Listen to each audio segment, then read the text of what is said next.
এর মধ্য দিয়ে সর্বশেষ আমরা এখন যতটুকু মনে করতে পারি যে সম্ভবত এশার আজানের পর আমাদেরকে আবার ডিজিএফআই চিফ স্বয়ং আবার ওইখানে আসে। বাইরে থেকে দেখে মনে হবে, আমরা যখন পরে গিয়েছিলাম, ওইটা একটা মানে এমন একটা রুম যেটা হচ্ছে, বা এমন একটা ছোট্ট বাসা যেটা পরিত্যক্ত আরো 20 বছর আগে, কিন্তু ভিতরে তাদের মেকানিজম করার জন্য, নির্যাতন করার জন্য, অত্যাচার করার জন্য যা দরকার সবকিছু আছে।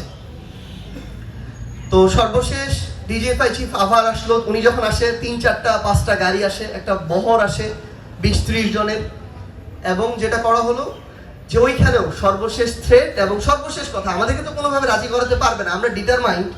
আমরা যখন একটু কথা বলার আমাদেরকে সুযোগ দেয় যে আমরা মরে যাব, কিন্তু আমরা আমাদের জায়গা থেকে ওই জায়গায় যেতে পারবো না, আমাদের ইতিমধ্যে 50-60 জন ভাইকে মেরে ফেলেছে।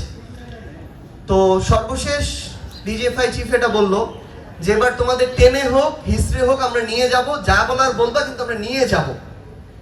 এবং তারপরের দিন অনেকে বলে যে আমাদেরকে প্রথম দিনই মন্ত্রীদের কাছে নিয়ে গিয়েছিল, এরকম না, এর আগে প্রায় 30 ঘন্টা চলে গিয়েছিল নির্যাতনের, অত্যাচারের। এবং পরের দিন আমাদেরকে যখন ওইখানে নিয়ে যায়, আমরা দেখলাম যে আমাদেরকে আগে, আমরা যাওয়ার আগেই মন্ত্রীদের 3 জনকে এক রুমে নিয়ে বসিয়েছে। পরবর্তীতে আমাদেরকে তাদের সামনে দাঁড় করায়, আমাদেরকে বসানোর জন্য জায়গা দেয়। তো আমরা যখন বলেছি যে রক্তমারিয়া সংলাপ না, আমরা এখানে বসার কোনো সুযোগ নাই, তারা আমাদেরকে একটা জিনিস বলেছিল, আমাদের যে দাবিগুলো প্রথমে 8 দফা, পরে 9 দফা, সেগুলো বলার আমাদের সুযোগ করে দিবে। তো আমরা একটা কাগজে লিখে সেটা তাদেরকে দিয়ে সামনে চলে আসি, সেখানে মিডিয়া দাঁড়ানো ছিল।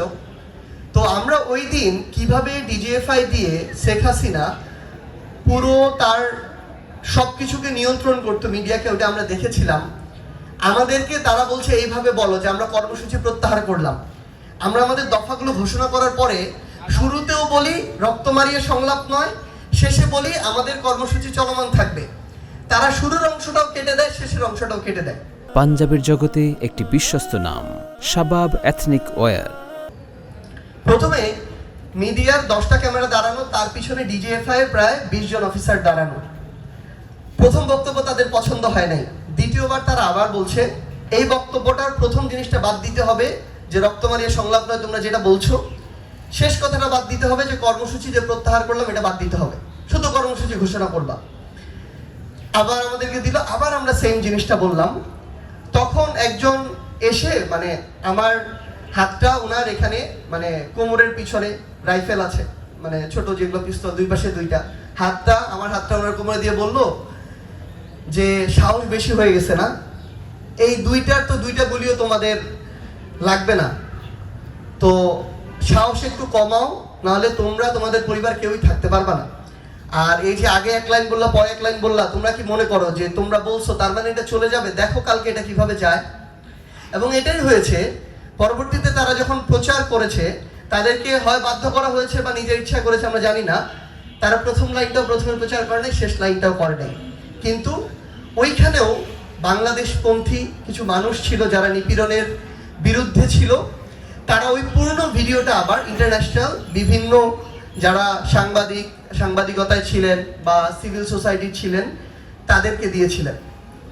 তো পরবর্তীতে এটা নিয়ে আমাদের ভিতরে বিভাজন করার, সৃষ্টি করার, তৈরি করা হয়। সেখান থেকে আমাদেরকে ক্যান্টনমেন্টে নিয়ে যাওয়া হয়, তাদের মতো করে তারা টর্চার করে, সেখান থেকে ডিবিতে নিয়ে যাওয়া হয়। প্রত্যেকটা সময় তাদের স্ক্রিপ্ট ছিল, হয়তো আমরা এই কথাগুলো কোনোদিন, আমরা এগুলো হয়তো লিখবো, আমরা একটু বলবো কোনোদিন।